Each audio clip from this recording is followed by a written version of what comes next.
Hello friends, hi, welcome to your channel Bindaas studies. जैसा कि मैंने आपको पहले भी कहा था, टेलीग्राम चैनल पे कहा था कि मैं आपके इस एग्ज़ाम में आपकी जो क्लासेस है बिल्कुल फ्री कर रही हूँ ताकि आप सब के सब पढ़ पाएँ। जो टेस्ट सीरीज़ है वो पेड होगी, अगर आप में से कोई लेना चाहे तो प्लीज़ मुझे कांटेक्ट करें मेरे टेलीग्राम आईडी पे। दूसरा कि देखिए, आप में से बहुत सारे लोग ऐसे हैं जिनको हिंदी नहीं आती, ठीक है, क्योंकि वो हिंदी लिख नहीं सकते और हिंदी पढ़ नहीं सकते, लेकिन वो हिंदी सुन के समझ तो सकते हैं। तो अगर वो हिंदी पढ़ के समझ सकते हैं तो जो डिफ़िकल्ट वर्ड हैं हिंदी के वो उनको मैं इंग्लिश में ट्रांसलेट कर दूँगी, ठीक है। और उसके बाद भी अगर उनको कोई प्रॉब्लम आती है तो मुझे टेलीग्राम पे मैसेज कर दें, मैं उसको बिल्कुल ट्रांसलेट करूँगी। तो मैं जिनको हिंदी पढ़ने नहीं आती ना, वो सिर्फ मेरी आवाज़ को फॉलो करें, उनको मैं बहुत आराम से बताऊँगी, ठीक है। तो आज हम जो स्टार्ट कर रहे हैं वो कुछ क्वेश्चन आंसर ले रहे हैं, ठीक है। तो देखिए, पहला जो क्वेश्चन है वो ये है कि करोड़ों वर्ष पहले जिस लैंड से टूटकर भारत अलग हुआ वो क्या कहलाता था। तो आपको पता है कि पहले जो पूरा वर्ल्ड है, ठीक है ना, जो कोई भी आपका देश है, मान लीजिए ऑस्ट्रेलिया है, भारत है, ये सब क्या था, ये एक ही लैंड का हिस्सा थे, मतलब एक ही जो ज़मीन थी उसका भाग थे। तो जिस लैंड से टूटकर अलग हुए उसे क्या कहते हैं, गोंडवाना लैंड। अब आपके दिमाग में एक सवाल आएगा कि लैंड से टूटकर क्यों अलग हुए। देखिए, जो लोग ज्योग्राफी पढ़ते हैं उनको पता होगा, जब पृथ्वी के अंदर यानी जो अर्थ है उसके अंदर जब बहुत सारे उथल पुथल हुए, ठीक है, जब बहुत साल पहले हमारी क्या थी, धरती पहले एक आग का गोला थी, फिर वो ठंडा हुई, फिर सब सारा जो पार्ट है, पूरा जो वर्ल्ड है, जो वर्ल्ड के जो पूरे कॉन्टिनेंट हैं यानी जो महाद्वीप हैं वो एक साथ जुड़े हुए थे, ठीक है। लेकिन क्या हुआ, जब पृथ्वी के अंदर, ठीक है, जब थोड़ी हलचल हुई, उथल पुथल हुई, तो क्या हुआ, बहुत सारी चीज़ें चेंज हुई। कहीं कहीं ऐसा हुआ कि जहाँ पहाड़ थे वहाँ पे सागर बन गए, जहाँ सागर थे वहाँ पहाड़ बन गए, ठीक है। और ऐसे ही जो एक बहुत बड़ा लैंड था जिसको बोलते थे गोंडवाना लैंड, ठीक है, तो भारत जो है इसी लैंड का पार्ट था और इसी से टूटकर अलग हुआ, ठीक है, ठीक है। अब देखिए, दूसरा क्वेश्चन है, लगभग 10,000 वर्ष पहले जिस युग की शुरुआत हुई वो क्या कहलाता था।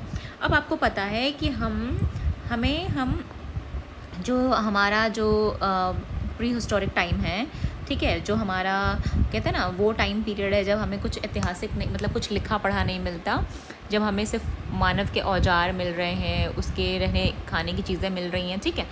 उस टाइम की जब हम उस टाइम की बात करते हैं तो वो कब हुआ, वो 10,000 साल, वो कब हुआ, वो लाखों साल पहले हुआ, ठीक है। लेकिन ये जो लाखों साल का टाइम पीरियड है ना, ठीक है, तो जो ये लाखों सालों का टाइम पीरियड है इसको भी हम कई पार्ट्स में डिवाइड करते हैं, ठीक है।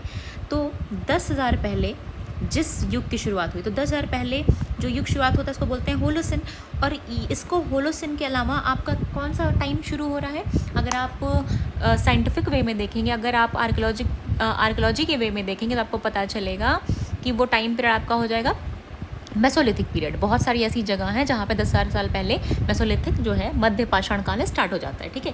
तो एक सिंपल सा सवाल है कि 10,000 पहले जिस युग की शुरुआत हुई उसे क्या कहते हैं, होलोसिन। अब देखिए, ये होलोसिन, प्लेस्टोसिन, ये जो वर्ड्स हैं ना, ये मैं आपको आगे जाके पढ़ाऊँगी, बताऊँगी कि क्या होता है प्लेस्टोसिन, क्या होता है होलोसिन, इसका नाम कैसे पड़ा, सब कुछ, ठीक है। अभी सब आपको एज अ क्वेश्चन आंसर इसको रटना है। फिर देखिए, 1935 में डी टेरा व पीटरसन ने किस नदी घाटी का अध्ययन किया था। तो जो डी टेरा थे और पीटरसन थे 1935 में, इन्होंने सोहन नदी घाटी का अध्ययन किया था, और जो सोहन नदी घाटी है वो पाकिस्तान में पड़ती है, ठीक है। आगे हम इसको भी डिटेल में पढ़ेंगे, अभी सिर्फ मैं क्वेश्चन आंसर ले रही हूँ, आपके जो पिछले साल मतलब प्रीवियस पेपर्स में पूछे गए हैं सिर्फ वही हैं। 18वीं से 19वीं शताब्दी में किसने पाषाण काल, कांस्य युग, पाषाण काल का मतलब होता है स्टोन एज और कांस्य युग का मतलब होता है ब्रोंज, ठीक है, ब्रोंज एज, और लौ युग मतलब आयरन एज का वर्गीकरण पहली बार किया। मतलब किसने पहली बार जो आपका जो स्टोन एज है, जो आपका ब्रोंज है, जो आपका आयरन एज है, उसका पहली बार किसने क्लासिफिकेशन किया, ठीक है। तो वो थे आपके PM सुहब जो कि डेनमार्क के थे, और क्रिश्चियन टॉमसन ने, ठीक है। इन दोनों के नाम याद रखने हैं। 1863 में किसने पाषाण युग का मतलब सिंपल सा है स्टोन एज, ठीक है, का विभाजन का मतलब क्या होता है, डिवाइडेशन, 2 भागों में किया। मतलब 1963 में किसने स्टोन एज यानी कि पाषाण युग का डिवाइडेशन 2 पार्ट्स में किया, 2 भागों में किया, ठीक है। वो थे आपके जॉन लुबाक, और वो एज कौन थे, पूरा पाषाण काल और नव पाषाण काल। अब आपका जो आपका पूरा पाषाण काल क्या हो गया, ये पैलेलिथिक हो गया, और नव पाषाण काल को क्या बोलेंगे, नियोलिथिक बोलेंगे। ठीक है, तो ये क्वेश्चन आपको समझ में आ गए। कुछ क्वेश्चंस हम और देख लेते हैं, मैं आपको कुछ क्वेश्चंस और बता देती हूँ। ठीक है, देखिए कुछ क्वेश्चन ये है कि चावल का प्राचीनतम उल्लेख। ठीक है, अगर आपके ऑप्शन में ये 4 हैं तो आप कोल्डिहवा पे टिक लगाएंगे, क्योंकि आपको पता है यहाँ से हमें 6 से 7,000 ईसा पूर्व के लगभग टाइम पीरियड के चावल मिल रहे हैं, जंगली चावल मिल रहे हैं। ठीक है, लेकिन अगर यहाँ ऑप्शन में कोल्डिहवा ना होकर लहुरा देव होगा, ठीक है, तो आप किस पर टिक लगाएंगे कि सबसे प्राचीन यानी सबसे जो आपका एंशियंट एविडेंस मिल रहा है राइस का यानी चावल का, वो मिलता है तो लहुरा देव से। लेकिन अगर लहुरा देव ऑप्शन में नहीं है तो आप कोल्डिहवा लगाएंगे। ठीक है, फिर देखिए भारत में सर्वप्रथम पूर्व पाषाण कालीन उपकरण रॉबर्ट ब्रुसफुट को कब मिला था। अब हमें पूर्व पाषाण कालीन उपकरण की बात करें, यानी कि हम पैलेलिथिक पीरियड की बात कर रहे हैं, अर्ली पैलेलिथिक पीरियड की बात कर रहे हैं कि अर्ली भारत में सबसे पहले अर्ली पैलेलिथिक जो टूल है, जो उपकरण है, वो जो रॉबर्ट ब्रुसफुट हैं उनको कब मिला था, तो ये 1863 में मिला था। ठीक है, फिर देखिए तीसरा सवाल कि आपका ये छोड़ते हैं, देखिए हस्त कुठार किस विधि का उपकरण है। ठीक है, आपको पता होगा कि हस्त कुठार का मतलब इंग्लिश में होता है हैंडेक्स। ठीक है, हैंडेक्स को हिंदी में कहते हैं हस्त कुठार।